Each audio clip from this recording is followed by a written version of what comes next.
প্রথমে দেখলাম ধুলুর মেয়ে চর মারলো ওর জামাইটাকে, স্বামীটাকে চর মারার পরে ওটা দুইজনে মারামারি বেঁধে গেছে। যেহেতু একটা মহিলা মারছে তার স্বামীকে, তার তো রাগ হইতেই পারে।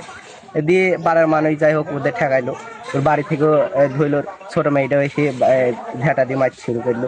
আমরা গিয়ে ঠেকালাম। ঠেকানোর পর ধুলোর ছেলে কম্মে থেকে এসে ওলা দিয়ে ওর জামাইটাকে উদ্দুলা ভাইটাকে মাথায় সে কি মেরি ফেল দিল।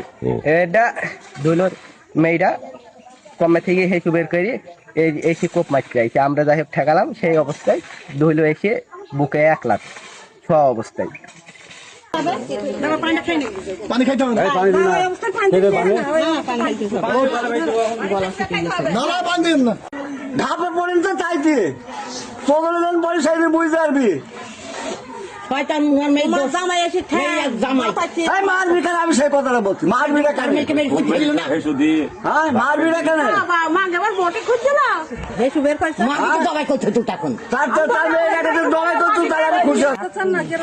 আমি চিনি নিবো, তারপর দেখলাম মাদের বাড়ি থেকে একটু যাইতে হয়।